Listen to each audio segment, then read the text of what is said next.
Moja kwa moja mtazamaji, popote pale ulipo, ni matumaini yangu kwa mzima buheri wa afya kutoka hapa katika makao makuu ya TV47, ikiwa ni saa 7 kamili saa za Afrika Mashariki. Mie ni mtangazaji wako Paul Kirobi, tuandamane hadi tamati. Idara ya hali ya hewa imetoa tahadhari ya mvua kubwa kuanzia Machi 19 hadi 24, huku wananchi wakishauriwa kuchukua tahadhari mapema dhidi ya mafuriko. Sali Davida anatuarifu mengi zaidi. Tahadhari ya mvua kubwa imetolewa kutokana na ongezeko la mvua inayotarajiwa kuanza Machi 19 hadi 24 mwaka huu. Wananchi wanashauriwa kuchukua tahadhari mapema. Mvua yenye zaidi ya milimita 20 kwa saa 24 inatarajiwa, huku ikiongeza hatari ya mafuriko. Mvua itaongezeka kati ya Machi 20 na 23, hasa katika ukanda wa Ziwa Victoria na nyanda za juu mashariki na magharibi ya bonde la Ufa. Mvua inatarajiwa kupungua ifikiapo Machi 24 asubuhi. Kaunti kadhaa ziko hatarini zikiwemo Turkana, Samburu, Migori, Kisumu, Nairobi, Nakuru, Kiambu, Machakos, Mombasa na Kilifi miongoni mwa nyingine. Wananchi wa maeneo haya wanashauriwa kuwa makini. Aidha, wananchi wanashauriwa kuepuka kuendesha au kutembea kwenye maji yanayotiririka, kuwa macho dhidi ya mafuriko na mafuriko ya ghafla, na kuepuka kujikinga chini ya mti au karibu na madirisha wakati wa radi. Wanaoishi kwenye milima wachukue tahadhari dhidi ya maporomoko ya ardhi. Sali Davida, TV47. Asante sana Sali Davida kwa taarifa hiyo. Wakazi wa eneo la Bisil katika kaunti ya Kajiado wametoa wito kwa serikali ya kaunti pamoja na serikali kuu kushirikiana katika kuweka mikakati ya kudhibiti mafuriko yanayosababishwa na mito kuvunja kingo zake. Wakazi hao wanasema hali imekuwa mbaya hasa wakati wa mvua kubwa, wakieleza kuwa maji mengi yanapotea ili hali yanaweza kuhifadhiwa na kutumika kwa manufaa ya jamii. Wametaja maeneo kama Masinga na Mashuru ambapo mabwawa yamechangia kuimarisha kilimo, hasa uzalishaji wa nyanya kutokana na upatikanaji wa maji ya kutosha. Wakazi sasa wanasisitiza hatua za haraka kuchukuliwa ili kuzuia hasara zaidi na kuhakikisha maji hayo yanatumika ipasavyo kwa maendeleo ya eneo hilo. Mvua inaponyesha, mto inafurika na maji inakimbia na hakuna chochote inachofanywa hii maji. Na sisi kama resident wa Bisil tumeona kuna shida sana ya maji mahali hapa. Kama hii maji inatembea namna hii na hakuna kazi yote, na kazi ya ukulima haifanyiki, kazi ya kupanda miti haifanyiki. Na sasa wakati tunachota hii maji, wakati hii maji inapungua inakuwa shida. Serikali ya national government, hii ya county na watu wengine, wasamaria wengine wajitokezi tu kutusaidia kutega hii maji. Tutaweza lima, tutaweza fanya mambo mengi kwa hii maji. Kwa hivyo tunaomba maji ikizuiliwa tutapata ajira kama vijana, kwa sababu unapata kwamba mambo ya vijana Bisil limekuwa ni mambo ngumu sana, watu wanakaa bila ajira, na tunaomba kwamba waweze kutusaidia hii maji tuipate ili tuweze kutumia kwa njia moja mbili na pia iweze kutengeneza ajira katika eneo hili. Tunaomba tu viongozi wetu watusaidie, bunge na viongozi wengine kutoka ngazi ya juu watusaidie sana kama resident ya Bisil, hii maji yetu iwache kupotea bure. Na tukielekea maeneo ya pwani, bandari ya Lamu imezidi kuwa kituo mwafaka cha meli za mizigo ambazo vita vinavyoendelea katika eneo la Mashariki ya Kati vimeziathiri. Kufikia sasa meli 2 zikiwa tayari zimetia nanga, huku nyingine zikitarajiwa. Mwanahabari wetu Quinto Wafula alizuru Lamu na kutuandalia makala yanayosimulia matarajio ya bandari hiyo kufunguka zaidi na kuvutia wawekezaji. Takribani miaka mitatu iliyopita, bandari ya Lamu ilisalia mahame kwa misimu kadhaa, kuadimika kwa meli kukidhihirika katika mradi huu wa mabilioni ya pesa. Ile kwa sasa taswira imebadilika. This port is the only port within this region that is able to handle the deepest draft vessels of over 17 meters draft.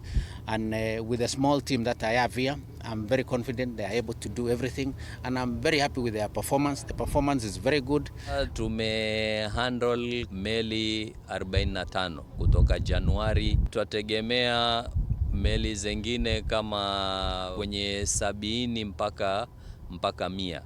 Hali tete inayoshuhudiwa katika mataifa ya Mashariki ya Kati imekuwa miongoni mwa sababu za kupata umaarufu kwa kituo hiki muhimu, wachukuzi waliosalia baharini kwa muda wakiazimia kuweka mizigo yao hapa hadi pale hatima ya safari za kuingia Dubai na mataifa mengine ya Ghuba itakapobainika. Kwa sasa zaidi ya magari 4,000 yamewekwa hapa, ikitajwa kuwa bado kuna matarajio ya meli nyingine kutia nanga hivi karibuni. Wiki ijayo, the next kama wiki mbili itakayokuja, tutapokea meli kubwa zaidi, inabeba zaidi ya magari zaidi ya 5,000 zitashuka hapa bandari ya Lamu, ambayo hiyo itasevisha bunkers ya mafuta yanayotumika katika engine za meli, na at the same time watakuwa kwa karibu na port, ni security, wako ndani ya port. Mkurugenzi mtendaji wa KPA nahodha William Ruto na meneja mkuu wa bandari ya Lamu Abdulaziz Mzee wametaja utayari na uwezo wa bandari hii ya kipekee kutekeleza majukumu yake inavyostahili, wakiwa na matumaini ya kukua hata zaidi na kupanua uwezo wake wa kupokea meli zaidi siku zijazo. Bandari unaweza sema bandari namba 1 kama ile ya Singapore. 95% au 95% au 96% ya mzigo ile wanapokea ni transshipment. So safari yetu ya Singapore imeanza hapa.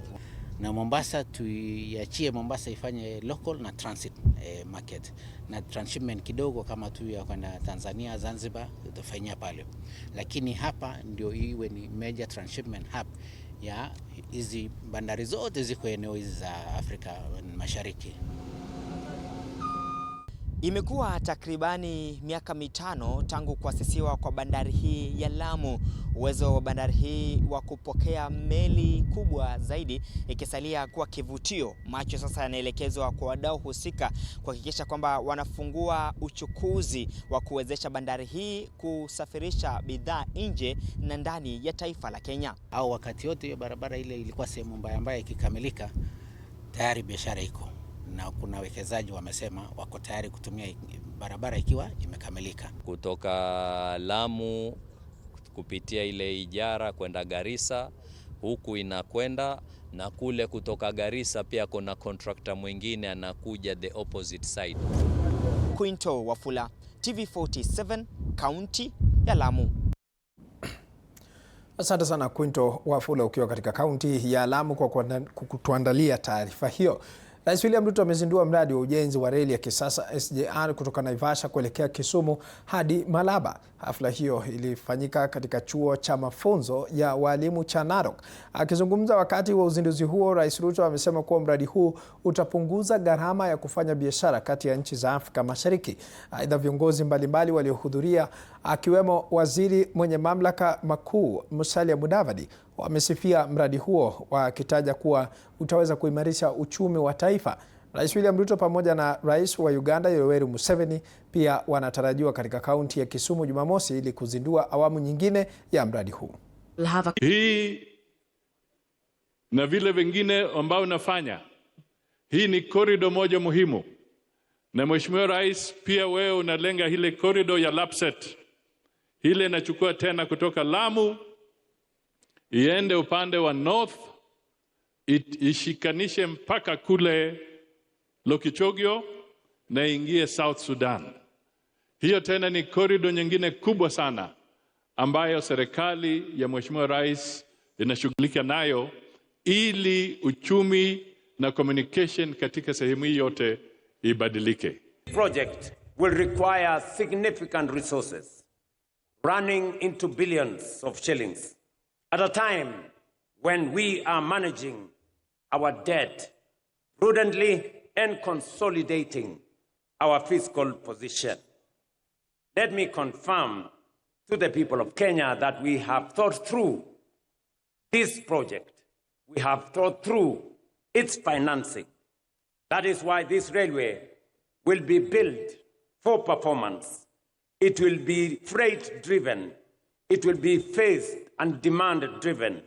It will leverage innovative financing mechanisms, and it will be integrated with logistics hubs and multimodal transport systems. Kwingineko ni kwamba seneta mteule wa zamani Millicent Omanga amejiunga na chama cha DCP kinachoongozwa na Rigathi Gachagua. Tuelekee moja kwa moja hadi katika makao makuu ya DCP hapa Nairobi, ambapo kiongozi wa chama Rigathi Gachagua anazungumza kwa sasa. MCA wa Utawala Mheshimiwa Karani alituambia atakutoa Mafupini, MCA wa Nyoike kwa meza. Sasa ukimaliza mambo ambaye hao wanne ndio wanasimama na wananchi wa Nairobi. Wengine wote, kwanza yule anaitwa Bishop na ile mwingine anaitwa Ronaldo, ni wasaliti, si wasaliti, wakwende wasikwende. Hao ndio wanapanga na Sakaja na Kasongo kubomoa mali ya watu ya Nairobi. Kwa hivyo nataka kuambia nyinyi ni mtume kazi. Hata mkisaidia Millicent Omanga, kibarua kubwa ni ya kupeleka Kasongo nyumbani. Mkipeleka Kasongo nyumbani, Sakaja afuate. Hii ma-MCA wote wasaliti ya watu ya Nairobi waende nyumbani. Katika bunge la kitaifa, wale waheshimiwa wanasimama na wananchi wa Nairobi ni Mheshimiwa Mwago wa Starehe, Mheshimiwa Gakuya wa Embakasi North, Mheshimiwa Major Dong wa Embakasi Central, Mheshimiwa Kamande Mwafrika wa Roysambu. Si ndio? Pia lazima tuseme Senator Sifuna anasimama na watu ya Nairobi. Na huyu kijana Babu anasimama na watu ya Nairobi. Wabunge wengine wote ni wasaliti. Kwa hivyo tunataka tuwafagie wote. Si ndio? Si tulisema tuko na operation inaitwa fagia. Nikisema harambe mnasema fagia. Harambe. Wasaliti. Wabunge wakasonga. Na bila shaka mtazamaji, mwandishi wetu wa habari Paul Kamau anazidi kufuatilia taarifa hiyo, atakuwa anatujuza kwa mapana na marefu mwendo wa baadaye. Mvutano ulioshuhudiwa miongoni mwa wazee wa jamii ya Agikuyu baada ya mkutano na baadhi ya viongozi wa kisiasa wa eneo la Mlima Elgon uliolenga kuhimiza umoja wa kisiasa na kuunganisha kura za ukanda huo ili kuongeza nguvu ya ushawishi wa kisiasa. Baadhi ya wazee hao waliohudhuria mkutano huo wanasema kwamba walihisi kutumika kisiasa bila kupewa maelezo ya kina kuhusu ajenda ya kikao hicho, huku wakisisitiza kuwa hawatakubali tena kutumiwa kuhalalisha misimamo ya viongozi. Mwandishi wetu wa habari Robert Gakure na taarifa kamili. Ni katika hoteli moja kwenye kaunti ya Murang'a ambapo wazee wa jamii ya Agikuyu waliungana kuitika mwito wa mkutano uliolenga kujadili masuala ya umoja na maridhiano. Hata hivyo, mkutano huo uligeuka kuwa chanzo cha mgawanyiko baada ya baadhi ya wazee kueleza kutoridhishwa na mwelekeo wake, wakisema waliitwa usiku wa kuamkia kikao hicho bila kuelezwa ajenda kamili, na walipofika ndipo walipobaini kuwa mjadala ulikuwa umeegemea katika masuala ya kisiasa. Tumeitwa wazee wote wa kiama ya Murang'a tutumike idhini ya mtumo. Hata tumetoka hapa hatujui tunaambiwa nini. Tulikuwa tunafikiria ni mkutano ya wazee wa kiama.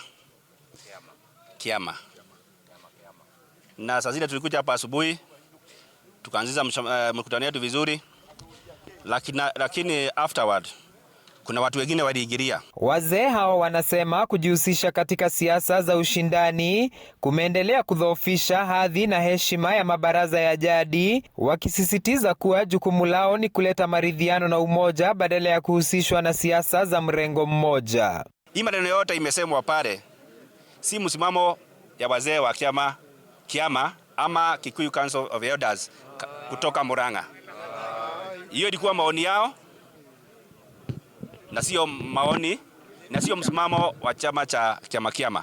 Viongozi waliokuwa wamepanga mkutano huo wakiongozwa na mbunge wa Ndia George Kariuki wanasema kuwa eneo la Mlima Kenya limeendelea kuwa na nafasi muhimu katika uongozi wa taifa, huku akisema kuwa mshikamano wa viongozi na wananchi ni muhimu katika kulinda maslahi ya kiuchumi na kuongeza nguvu ya maamuzi ya kisiasa. Na maoni yangu ni kwamba sisi kama Wakikuyu tujipange nyuma ya serikali ndio tuwe macho yetu inaangalia huko mbele, kwa sababu miaka 5 sio eternity.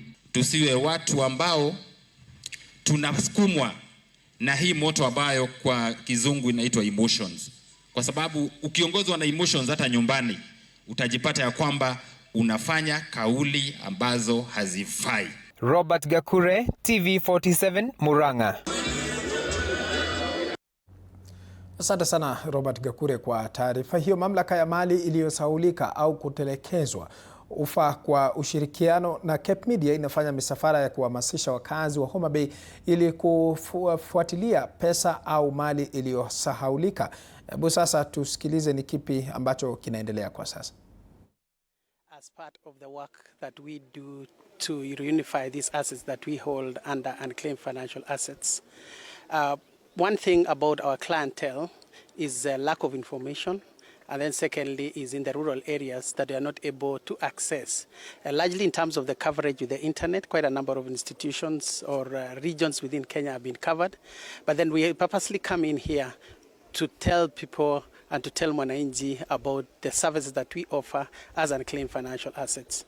Sometimes it turns to be a bit expensive to come to one office in Nairobi, and out of this, then we've looked at other ways of how to partner and services closer to Mwananchi. And one of them is through Ngaos. Ngaos have very good infrastructure that will be able to identify these people. Whether they are still alive or they've passed on, they have the systems that you can easily access them. So that's why we've come here as part of our job to come and establish and find out the people who can be assisted to get their funds back to the rightful owners. In addition, we also have partnered with the Huduma centers. So as part of this exercise, as we are working with the Ngaos, at the same time, we've brought these services closer to people. They can go to any of the Huduma center to be served. Thank you. So how can families in Homa Bay claim access of the deceased relatives, especially if the documentation is missing? We'll be able to assist in case the documentations are still missing. The ecosystem of application process for payment to the beneficiaries is a process, because you need to go through the court processes, finalize, and then the final grants to be offered. So we'll be assisting, and part of the things that we are going to do next week from 23rd to 27th is to have all these people within the beneficiary ecosystem so that they can be able to educate the people. Because what we find out is a number of families have not gone through and finalized the succession process for their loved ones who have already passed. So next week, and as we always do it, is we'll be inviting, and in this invitation we'll have quite a number of the institutions that are able to assist in terms of educating members of the public to ensure that their processes for the succession are complete. The claiming process is long. So what improvements have been made to make it faster and more simple? We've made the processes simpler. One of them is, of course, bringing the services closer to the people so that it becomes easy for you to process. Secondly, we have other channels, including M-Pesa, and the mobile money transfer that we are able to pay. So it shortens that particular process. Also, in terms of the staff capacity to process the documentation, that process also have been streamlined to ensure that a payment is made within the shortest time possible. But that said, there is also a process that is required, because the Act and the regulations requires a certain format that we need to do in terms of the documentation. So within the same process is how to fast track that process, and we promise that within the 21 days, which is fairly a very short time, to ensure that these funds are paid to the rightful owner. Na mtazamaji, ni taarifa ambayo tunazidi kufuatilia kwa kina zaidi. Kuingineko ni kwamba hofu ilitanda baada ya jengo lililokuwa likiendelea kujengwa kuporomoka katika kaunti ya Kericho. Mtu mmoja amefariki katika mkasa huo, huku 4 wakipata majeraha. Mwandishi wetu Collins Kiplagat anatuarifu mengi zaidi akiwa Kericho. Mwendo wa saa 9 Jumatano, huzuni ilitanda katika eneo la Chesanga, kando ya barabara ya Kaptebeswet kuelekea shule ya wasichana ya Kipsigis, baada ya jengo la ghorofa 3 lililokuwa likiendelea kujengwa kuporomoka na kusababisha kifo cha mtu mmoja, huku 4 wakipata majeraha. Baada ya tukio hilo, Enoch Langat ambaye alikuwa miongoni mwa waokoaji wa kwanza kufika eneo la ajali, alitoa wito kwa wananchi kujitokeza kusaidia katika uokoaji, akieleza kuwa walikuwa wanakabiliwa na changamoto ya ukosefu wa mitambo muhimu ya uokoaji. Sisi tulikuwa one of the responders ambao walifika hapa wa kwanza. Tulikuwa na three people ambao survivors ambao tuliokoa, na thanks to the team ambayo ilikuwa hapa, si watu wachache tu, walikuwa watu wengi. Tumesaidiana nao, na kwa uzuri hawa watu watatu wako alive. Pole kwa yule mmoja ambaye amepoteza maisha yake, na kwa emergency response ya county pia tunaomba tuweze kuscale up. The first 2 ambulances ilikuja, lakini hakukuwa na any equipment za kusaidia juu ilikuwa rebel. So wakati ambao mama walifika kwanza hapo, alialatu watu kwamba watu wakuje na majembe, watu wakuje na shoka, watu wakuje na anything wenye wanaweza pata. Kwa mjibu wa mwakilishi wadi ya Kipchebor, Eric Bet, ni kuwa uchunguzi wa awali unaonesha kuwa wahandisi na waliohusika na ujenzi huo hawakufuata taratibu na viwango vinavyohitajika katika sekta ya uhandisi. Nasema pole kwa wale ambao waliathirika wote. Tumeweza kupoteza mtu mmoja na pia tumeweza kuokoa watu 3 siku ya leo. Kwa hivyo nasema pole kwa wale ambao waliathirika. Vile vile pia wale ambao wanafanya ujenzi katika sehemu hizi zetu, tunasema kwamba wazingatie zile structures ambazo engineers wameweka ili tuepukane na majanga kama haya, kwa sababu hii building ukiangalia ilikuwa ghorofa ya 3. This was a 3-story building. Na ukiongelea kwamba ghorofa ya 3 iliweza kuangukia ikafunika watu katika floor ya pili, na hiyo tunaona kwamba kulikuwa na ulegevu upande wa supervision, upande wa engineer na wale ambao walihusika wote. Kwa aliongeza kuwa kuna dalili za kutozingatiwa kwa misingi bora ya ujenzi, ukiwemo ubora wa vifaa na usimamizi dhaifu wa mradi, jambo linaloshukiwa kuchangia kuporomoka kwa jengo hilo. Wale ambao waliweza kuidhinisha hii jengo vile ilikuwa siku ya leo, waliona nini? Kwa sababu kuangalia tu kwa kifupi, naangalia kwamba chuma ambazo zilitumika hazikuwa za kufaa katika jengo hile. Vile vile pia katika upande wa county pia nataka niseme ya kwamba pia tumekuwa na changamoto pia upande wa county la Kericho, kwa sababu hatukuweza hata kuleta excavator na lowbed. Aidha, wakazi walisisitiza haja ya mamlaka husika kuchukua hatua kali dhidi ya wahusika pamoja na kuimarisha ukaguzi wa miradi ya ujenzi ili kuzuia matukio kama haya. Kuhusu maneno ya majengo na engineer mwenye anaandika lazima angalia ni vitu gani natumika.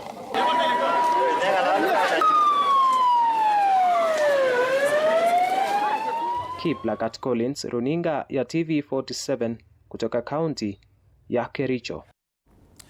Asante sana Kiplagat Collins kwa kufuatilia taarifa hiyo. Tukielekea maeneo mengine hasa katika kaunti ya Nyamira, wakazi wa kijiji cha Bundo kaunti ya Nyamira wamepigwa na butwaa leo asubuhi baada ya kupatikana kwa miili ya vijana 3 waliouliwa kwa madai ya wizi. Kisa hiki kinajiri baada ya wakazi wa eneo hilo kulalamikia ongezeko la visa vya utovu wa usalama mara kwa mara katika kijiji hicho cha Bundo. Wakazi wa kijiji cha Bundo kaunti ya Nyamira waliamkia mshangao leo asubuhi baada ya kuipata miili ya vijana 3 waliokatwakatwa kando ya barabara. Tukasikia mtu anapiga nduru, tukashangaa ni nini mbaya. Kutoka njiani tukaambiwa watu wameuawa huko juu, wamefungwa na kamba, wako 3. Tukakimbia, tukakuja kushuhudia ni ukweli ama ni uongo, tukapata ni ukweli. Kwa muda sasa, wakazi wamekuwa wakilalamikia ongezeko la visa vya utovu wa usalama katika wadi ya Nyamira bila ya hatua yoyote kuchukuliwa na maafisa wa usalama. Sasa ingekuwa ni kama kitu kama pombe, wameambiwa kuna pombe hapa, ungekuwa mfika mbio sana. Sisi tumeibiwa sana. Tumekuwa tukituma complaints. Ukienda wao viongozi wa security mwenyewe anakuambia tafuta kifuli ngumu. Wakazi hao wameendelea kuwarai vijana wadogo kujihusisha na shughuli halali za kuwapa riziki badala ya kujihusisha na shughuli za wizi. Fatali mwaji wizi. Wizi ni mbaya. Kula jasho yako, kutoka asubuhi waenda kwa kibarua, ufanye kibarua, kirudi jioni, umechoka unaratu. Kwa sasa, maafisa wa polisi wamechukua miili ya vijana hao na kuipeleka katika makafani ya hospitali ya Nyamira huku ikitarajiwa kufanyiwa upasuaji. Maafisa wa usalama wameanzisha uchunguzi wa kisa hicho. Athman Said, TV47. Asante sana Athman Said kwa taarifa hiyo. Zaidi ya familia 300 katika eneo la Namanjalala, wadi ya Kapomboi, eneo bunge la kwanza katika kaunti ya Trans Nzoia, zimelazimika kuhama makazi yao baada ya mto Sabwani kuvunja kingo zake na kusababisha mafuriko katika vijiji kadhaa eneo hilo. Isaac Famba anatuarifu mengi zaidi. Huku mvua kubwa ikiendelea kushuhudiwa nchini, athari ya mafuriko na uharibifu wa mali imesalia kuwa changamoto kubwa. Katika kijiji cha Namanjalala, wadi ya Kapomboi, eneo bunge la kwanza, wenyeji hapa wamelazimika kuhama makazi yao ili kukimbilia maeneo salama ili kujisitiri kufuatia mafuriko yanayosababishwa na mvua kubwa. Mvua ilianza kitu saa 1. Kile sasa maji imekuja kuanzia saa 7 ile ya usiku. Sasa kwa nyumba yangu kila kitu, hakuna kitu yenye imepakia kwa nyumba yote. Nyumba imeanguka yote, imefunika maji, imefunika kila kitu. Mchanga ya nyumba yote imefunika vitu yangu yote. Nimepoteza kila kitu tu, nyumba yangu na watoto pia. Kwa sasa serikali imeomba kujitokeza na kutoa msaada wa vifaa muhimu zikiwamo dawa na kuzuia maambukizi ya magonjwa pamoja na makazi ili kuwasitiri wenyeji. Serikali tufanya aje, tupatie suluhu ya kudumu. Imekuwa mwezi wa 10 tu tumekuwa na hii shida. Ona hii shida imerudi tena. Tunaenda wapi? Watoto hawajaenda shule, tunafanyaje kweli? Mtusaidie. Sirende, watoto 300 hawajaenda shule. Sasa serikali mtusaidie, manake vitabu zimeenda, bags zimeenda, kila kitu imeenda. Hata tukisema Monday waende shule, wazazi wataanzia wapi ndio hao watoto waende shule? Aidha, ujenzi wa kingo za kisasa umetajwa kuwa suluhu ya pekee katika kuzuia mafuriko zaidi yanayosababishwa na kufurika kwa mto Sabwani, hali ambayo wenyeji hapa wanasema itawaepusha na masaibu zaidi ya mafuriko hayo. Wakati wa serikali ya kaunti kuja na matingatinga, watufungulie hii mtaro Mzuzu kuanzia kule St. Emmanuel mpaka kule juu. Watufungulie hiyo damu ya Kaptega, damu ya Marinda, damu ya Kapsitwet. Alafu Wachainizi hawa ambayo walitengeneza hii barabara, hiyo kalavati ambayo waliweka hapo ni ndogo sana, haiwezi kachukua hii maji. Ndio maana imezuia maji ya iendi, inarudi kwa nyumba za watu. Isaac Famba, TV47, nikiwa kaunti ya Trans Nzoia. Asante sana Isaac Famba kutoka kaunti ya Trans Nzoia. Serikali imetoa shilingi bilioni 3.5 ili kuweza kuimarisha viwanda vya majani chai na kusaidia wakulima kupata bei bora sokoni. Fedha hizo zinalenga kuboresha viwanda kufikia viwango vya kimataifa na kuongeza thamani ya majani chai kabla ya kuuzwa katika kaunti ya Mombasa. Akizungumza huko Ole Nguruoni, katibu wa kilimo Daktari Kiprono Rono alitangaza nyongeza ya bei ya majani chai kutoka shilingi 16 hadi 26 kwa kilo. Aidha, alitoa onyo kali kwa bodi ya shirika la maendeleo ya majani chai ya Kenya dhidi ya ufisadi na matumizi mabaya ya pesa za viwanda.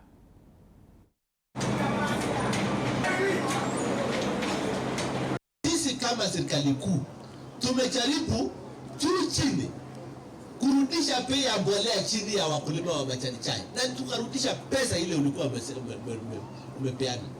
Tukaenda tukapata tena ile ukora ilikuwa imeendelea ya pesa ya mkulima 2.6 bilioni ilikuwa imepotea.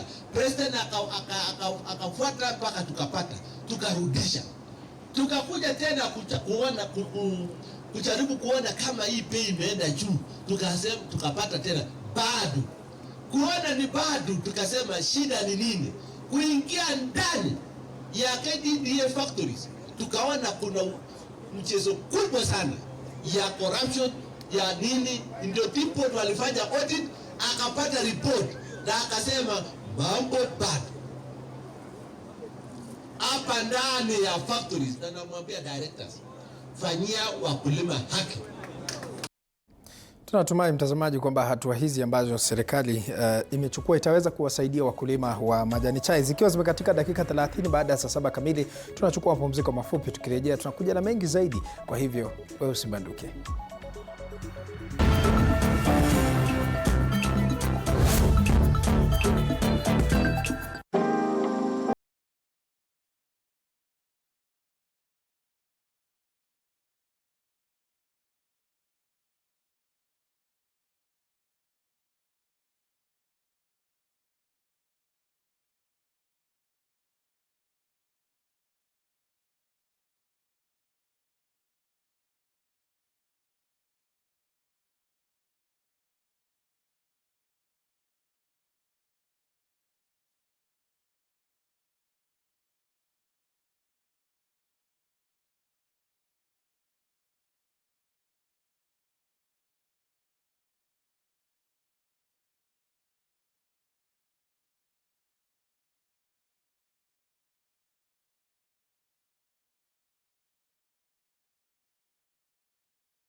Naam, karibu tena mtazamaji, nizidi kukuarifu mengi zaidi. Kama njia mojawapo ya kupunguza ukataji miti ili kutengeneza mbao, Mugo Macharia alianzisha kampuni ya kuchakata plastiki na kisha kuunda nguzo.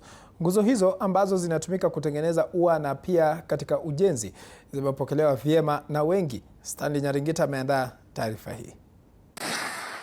Katika uwanja huu eneo la Thogoto, kilomita chache kutoka mtaa wa Kikuyu, kaunti ya Kiambu, mfanyakazi huyu wa Noma Green Plastics anakusanya plastiki ya aina tofauti iliyokatakatwa. Kisha anakagua mabaki haya ili kuhakikisha hakuna vifaa vya chuma. Baada ya hapo, plastiki iliyokaguliwa inakusanywa na kisha kumwagwa ndani ya mashine hii ili ichomwe kwa joto la juu. Kutoka hapo, plastiki iliyochomwa inapitishwa katika vyuma hivi ili kuunda nguzo. Mwanzilishi wa Noma Green Plastics, Mugo Macharia, anaeleza kuwa lengo kuu ni kutengeneza nguzo za ua au katika ujenzi ili kupunguza ukataji wa miti kutengeneza mbao. We convert this plastic waste into plastic lumber. So this is like a substitute for wood. Takwimu za shirika la Umoja wa Mataifa linaloshughulikia mazingira UNEP zinaonyesha kuwa takriban tani milioni 430 za uchafu wa plastiki huzalishwa kila mwaka. Macharia anadokeza kuwa ubunifu huu upo kipaumbele kupunguza idadi hii. Kampuni hii iliyoanzishwa mwaka 2019 ina uwezo wa kutengeneza nguzo 120 na kurejesha tani takriban 40 kila mwezi. We should think about waste as a resource. First we have to think of what we are throwing out, right? But then again, I would encourage anybody to get into the waste sector. One, because it's great for the environment, and two, if done right, it also can be very profitable. Huku Kenya ikijiunga na ulimwengu kuadhimisha siku ya kuchakata, Mugo Macharia anatumai kuwa washikadau mbalimbali wataunga mkono mbinu mbalimbali za kupunguza taka za plastiki nchini. Stanley Nyaringita, TV47. Na asante sana Stanley Nyaringita kwa taarifa hiyo. Mwakilishi wa kike wa kaunti ya Narok, Rebecca Tankoi, ameomba Wizara ya Kilimo kuhakikisha hakuna ufisadi katika uuzaji wa mbolea zilizo kwenye magala ya serikali. Kauli hii inatolewa kufuatia malalamishi kadhaa kutoka kwa wakazi wa eneo la Narok Kusini, ambapo baadhi ya wakulima wamelalamika kwamba hawapati haki wanapojaribu kununua mbolea ya serikali. Tankoi amesema kuwa lengo la serikali kuu ni kuhakikisha kila mkulima anapata mbolea kwa wakati na kwa bei ya chini ya shilingi 2,500 ili kusaidia ongezeko la mazao na ustawi wa wakulima. Kama kuna corruption kupeana hizo fertilizer, then ni vizuri mtuambie, kwa sababu hatutakubali rais atoe fertilizers na bei nafuu, alafu wale mabwenyenye wao peke yao ndio wanafaidika. Hiyo jambo si halisi na hatutakubali kama serikali ya national government. Ni sharti kila mtu, hata kama unakataka fertilizer 2 kwa sababu wewe uko na kakota ya eka, uuzie hizo fertilizer 2 kwa shilingi 2,500. Kama mtu anataka fertilizer 5, kila mtu tupeane equal opportunities kwa kila mtu in terms of fertilizers, because that is what the president meant. Rais alikuwa anataka watu wote wainuke kutoka mtu wa chini mpaka wa juu. That is bottom up. Na tukiachana na taarifa hiyo, kwingineko ni kwamba wazee na wasomi wa jamii ya Gaashe wa eneo la Adamasajida wamekemea kauli iliyotolewa na baadhi ya wazee wa jamii hiyo, wakisema kuwa hazikuwakilisha msimamo wa jumla na zinaweza kusababisha taharuki na kuvuruga mshikamano wa kijamii.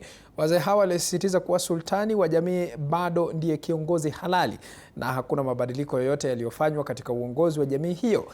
Aidha, waliwataka wanajamii wote kudumisha umoja na kuepuka kauli zinazoweza kusababisha mgawanyiko au misuguano kati ya wanajamii. Security ya kutosha serikali ya Kenya iko naye. Wajir County wako security ya kutosha. Adamasajida iko security. Hata huko OCPD na jeshi lake iko hapa Baswe jirani, hata it's not even 1 kilometer. Insecurity gani huyu mzee anaongea juu yake? Number 2, Amesema ya kwamba kama kuna insecurity ako Nairobi, ndio tunatawaliwa Nairobi, aende kwa Amina aeleze hiyo, aandikishe kule. Kama hana kitu ya kueleza, ameteresa, a withdraw hiyo statement na arudi katika jamii yake. IBC si rais mtu raia aende achokore vitu huko ndani. Hii ni system za serikali, hii ni vitu tofauti. Hii ni incitement. Hatutaka atu incite kati yetu. Vile aliretire akuwe na heshima yake, akae kwa klani. Na tukiachana na taarifa hiyo kwa sasa, wacha tuelekee katika maeneo ya kule Migori ambapo familia moja katika eneo la Nyabohanse, kaunti ya Migori, inaomboleza kifo cha kusikitisha cha Brian Marwa aliyeuawa kwa kudungwa kisu kufuatia ugomvi wa ghafla katika eneo la Pombe. Tukio hilo lilitokea usiku wa kuamkia leo, ambapo kwa mujibu wa mashuhuda ugomvi ulizuka kati ya marehemu na rafiki yake kabla ya mshukiwa kuchukua kisu na kumshambulia. Brian alikimbizwa hospitalini lakini akafariki kutokana na majeraha.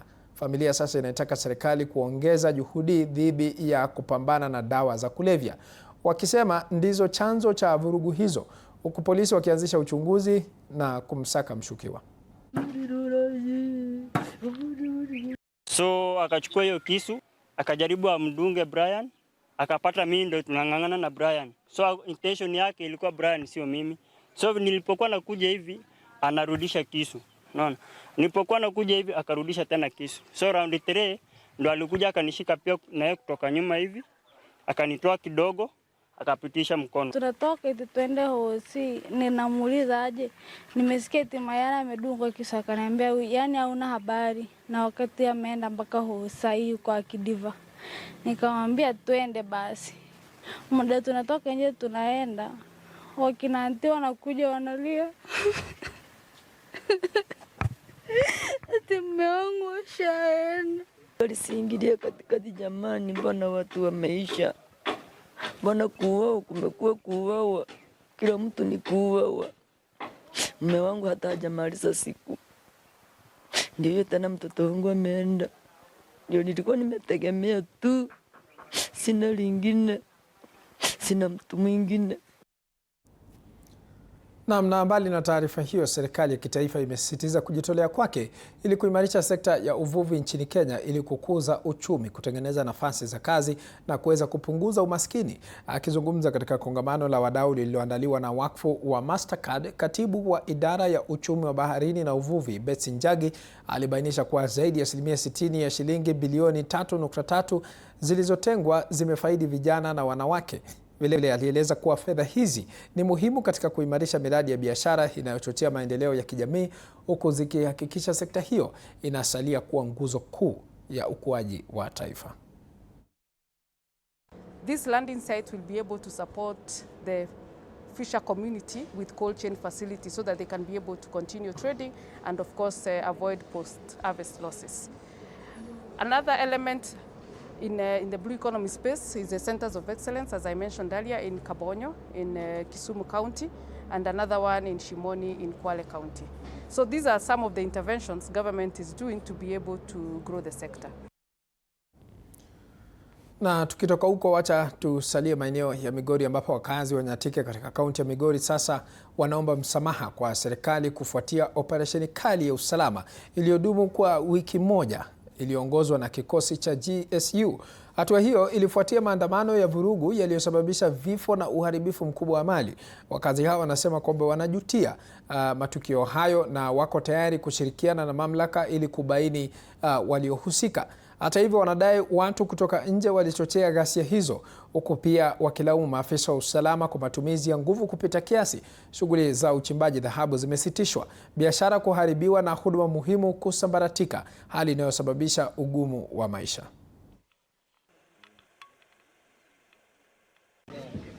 Na hivi nakuja mbele ya government nikishtumu sana kile ilifanyika katika hii area yetu.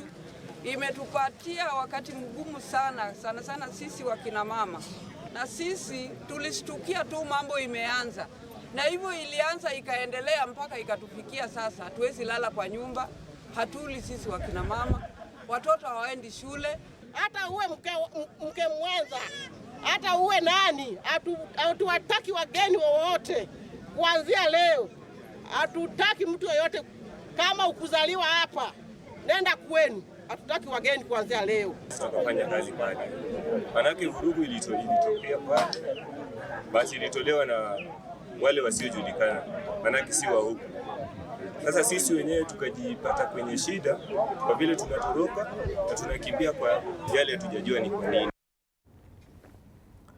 Kwingineko mtazamaji, ni kwamba mbunge wa Manyatta Gitonga Mukunji amemkosoa Rais William Ruto akitilia shaka madai yake ya mauaji ya kiholela. Akizungumza Kathunire katika kaunti ya Embu, Mukunji ametaka kesi ambazo hazijasuluhishwa ikiwemo miili iliyopatikana Mukuru kwa Njenga mwaka 2025 kushughulikiwa katika juhudi za kutafuta haki kwa waasiriwa. Mukunji hata hivyo amemtetea aliyekuwa naibu rais Rigathi Gachagua dhidi ya madai yanayomhusisha na kifo cha mwanamke mmoja, akisisitiza kuwa madai kama hayo yanapaswa kuthibitishwa kwa ushahidi na kushughulikiwa kupitia njia rasmi za kisheria. Mimi nimeshangaa kuona rais akitusi Rigathi Gachagua. Mimi nimeshangaa sana kuona rais akiita Gachagua muuaji. Ati anasema aliua msichana. Wewe rais, wewe commander in chief, unakuja kuambia wananchi mtu ameua mtu, badala umshike kwa nini? Ukweli ama uongo? Kama wewe unajua kuna mtu amefanya kosa Kenya mzima, badala ya kushika Mukunji na makosa ambayo haiko na unasema mtu mwingine ameuliwa, wewe ungeenda umkamate, utoe hiyo evidence yako, ndio tujue ni ukweli, sio siasa. Unasemaje Kathunire? Si ni ukweli? Ya pili, mimi najua kama kuna mtu ameua vijana, na kama kuna serikali imeua vijana, ni serikali ya nani? Serikali ya nani? Wale vijana walipatikana kule Kware, mili imewekwa kwa gunia, hadi wale hatujawahi jua waliuliwa na nani. Leo hii ule kijana aliuliwa Ojwang katika prison, katika cell, hadi waleo hakuna mtu amechajiwa. Ule Rex Masai hatujawahi jua aliuliwa na nani. You have seen a regime that has killed the highest number of young people. Tukiachana na hayo, ulimwengu ukiadhimisha siku ya afya ya kinywa duniani, chuo kikuu cha Mount Kenya kimejiunga na shirika la Oral Health mashinani katika kaunti ya Pokot Magharibi ili kuadhimisha siku hiyo na kutoa hamasa kwa wakazi kuhusu afya ya meno. Kwa sasa tutakuwa tunaungana na mwandishi wetu wa habari Andrew Juma kwa mengi zaidi. Naam, shukran. Kutoka kaunti ya Pokot Magharibi tunapoadhimisha au kusherekea siku ya kitaifa ya afya ya kinywa leo hii katika kaunti ya Pokot Magharibi, tuna washikadau mbalimbali kutoka chuo kikuu cha Mount Kenya ambao wamejiunga na shirika la Oral Health mashinani kuweza kuadhimisha hafla hii katika kaunti hii, na tuweze pia kuzungumza nao watueleze pengine siku hii inamaanisha nini kwa wakazi wa kaunti ya Pokot Magharibi. Hebu karibia hapa, anza kwa jina lako, utueleze wewe ni nani na utueleze siku hii leo ya afya ya kinywa. Mbona tunasherehekea siku hii katika kaunti hii? Tazama kule. Hello, my name is Christine Semekal. I am a graduate from Mount Kenya University. I am the CEO and founder of Oral Health Mashinani. This is an initiative based here in West Pokot County that empowers the school-going children about oral health.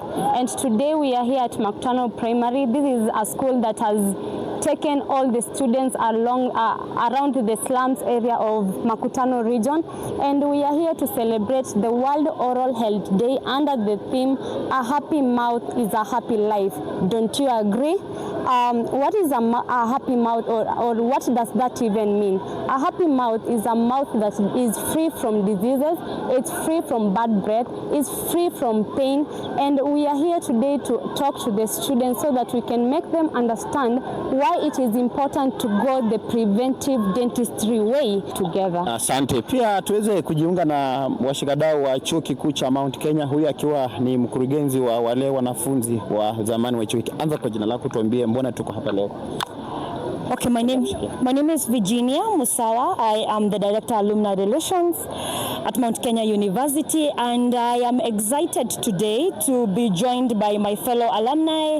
I'm excited to be joined by staff members, by students of Mount Kenya University for one purpose, to support one of our very own, Ms. Christine Semekal, the CEO and founder of Oral Health Mashinani, in this very amazing Mashinani thing that she is doing, reaching out to support local primary school kids to have their oral health beefed up. So today it is amazing because Christine did not come alone. She came along. As a university, we totally believe that we are there to unlock infinite possibilities, and for sure this is one of the ways in which we unlock infinite possibilities, by ensuring that we are able to impact communities through one way or the other. And today it's a happy World Oral Health Day just because Christine has founded this organization and we are here just to support her.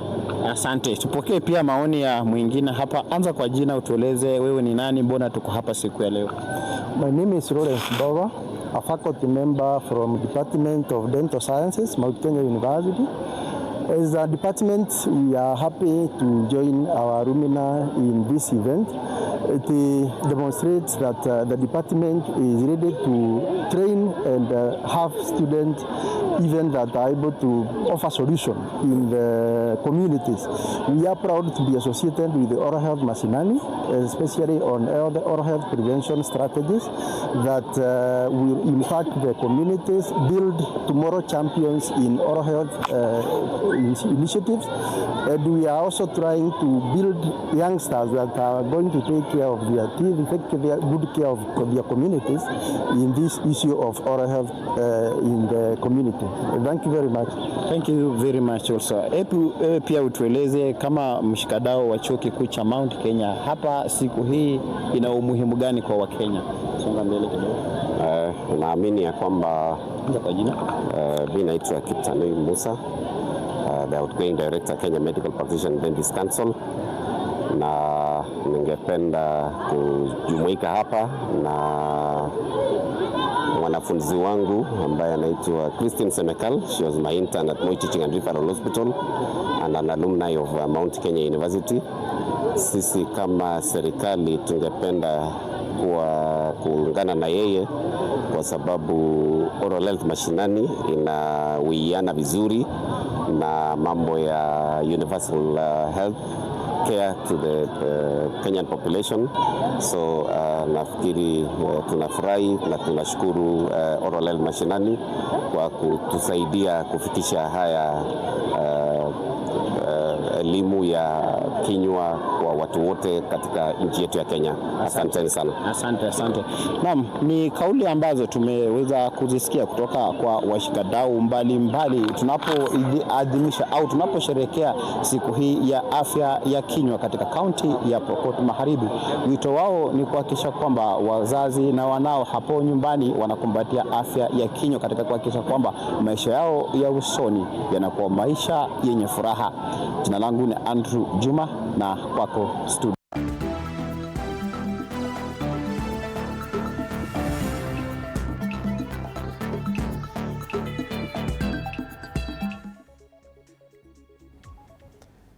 Na mtazamaji, kwa sasa tutakuwa tunaelekea michezoni, na ambapo kwenye taarifa ya kwanza ni kwamba miamba wa soka humu nchini AFC Leopards iliandikisha ushindi wa bao 1-0 dhidi ya Nairobi United jioni ya Jumatano katika mechi iliyosakatwa ugani Nyayo kwenye raundi ya 24 ya ligi kuu ya SportPesa. Bao la ushindi lilipachikwa na mshambulizi Samuel Senyonjo katika dakika ya 13 ya kipindi cha kwanza na kuhakikishia ushindi kikosi cha Fred Ambani. Kwa sasa Gor Mahia inashikilia uongozi na jumla ya alama 53, alama 7 juu ya wapinzani wao Ingwe, huku wakilenga kunyakua taji lao la 22 katika historia. Pema. Utamu wa asali sasa unaonjwa. Anapiga kochi na kupiga sala. Wengine wanasema waserekee, wengine wanakataa. Samuel Senyonjo, pasi iliyopenya katikati ya mabeki. Asali sasa inaanza kumwagwa ndani ya nyayo. Ndia haiwezi kuwa ni kila siku ati kuna watu wanacheza na wengine wacheze. So naweza sema mimi mwanzo nashukuru kwa point 3. Ingekuwa rahisi, umeona pia Nairobi United ni timu nzuri.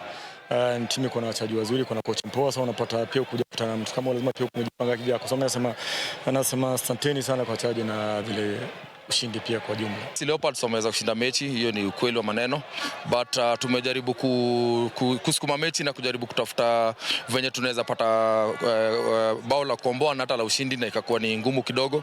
Kwa hivyo inamaanisha kwamba bado tunazidi kuendelea kushughulika sana upande wa ushambuliaji, kwa sababu nafasi pia tunazitengeneza lakini tunazikosa, na pia upande wa ubakaji kidogo pia naona kama bao tumeconcede ni bao ambao tungeweza izuia.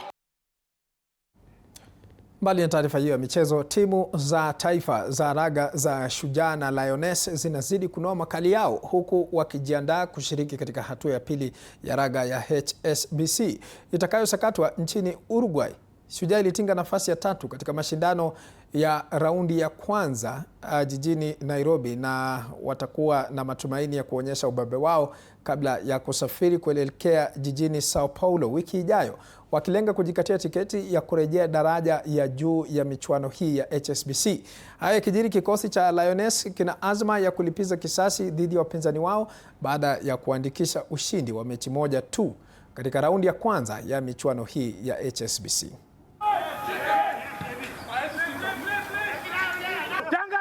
Having the HSBC Sevens tournament come in Nairobi really meant quite a lot to us, having to play in front of our fans who have been watching us play in the screens. And they turned up in huge numbers, thanks to them. Their support really meant quite a lot to us. We really relied on their energy in the games. And heading to Montevideo and Sao Paulo, we're going to make them proud. We're doing this for them and hope the whole country will be watching and supporting. Kwingineko ni kwamba timu ya taifa ya gofu ya chipukizi inaendelea kunoa makali yake kabla ya mashindano ya bara Afrika ya chipukizi. Michuano hii itafanyika kuanzia tarehe 23 hadi tarehe 26 mwezi huu katika uwanja wa gofu wa Windsor katika kaunti ya Kiambu. Kikosi cha nyumbani kinajumuisha wavulana 4 na wasichana 3 wakiongozwa na Junaid Manji na Belinda Wanjiru. Nchi nyinginezo zitakazoshiriki ni Ivory Coast, Misri, Ghana, Mauritius, Morocco, Namibia, Nigeria, Afrika Kusini, Tanzania, Tunisia, Uganda, Zambia na Zimbabwe.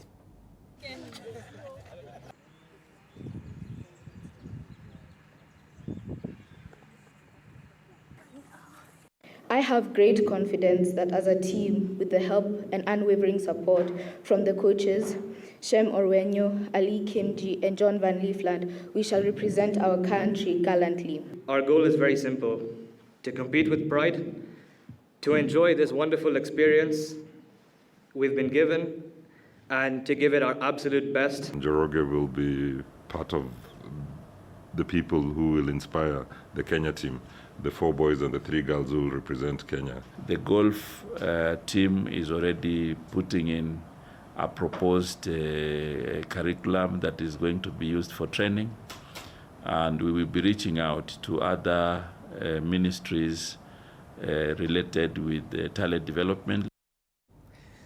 Naam, bila shaka waandishi wetu wa habari wa michezo wanazidi kufuatilia taarifa hizo. Kwingineko ni kwamba mabingwa watetezi wa ligi kuu ya soka wa Hispania Barcelona walicharaza Newcastle mabao 7-2 katika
Sadaka kabisa mtazamaji, kutoka hapa katika chumba cha matangazo, dakika 59 zimekatika baada ya saa 7 kamili saa za Afrika Mashariki. Nimekuwa mtangazaji wako Paul Kirobi. Asante sana kwa wale wote waliofanikisha taarifa za saa 7 pamoja na kipindi ambacho tumekuwa nayo hapo mwendo wa asubuhi. Kufikia hapo, mie nakutakia mchana mwema, ikiwemo wewe mtazamaji kwa kutenga muda wako na kuipa kipaumbele TV47. Shukrani za dhati.